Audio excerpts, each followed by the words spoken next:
naririto para magpasalamat sa inyong mga kabutihan sa aming mga buhay.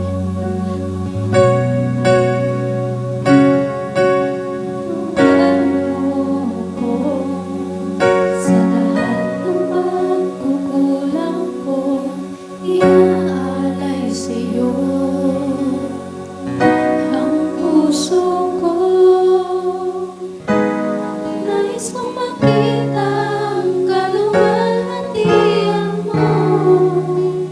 Tanggapin mo, Panginoon, ang awit ko sa'yo.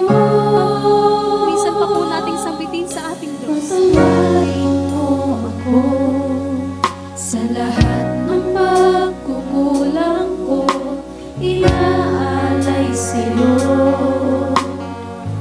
ang puso ko. Nais kong makita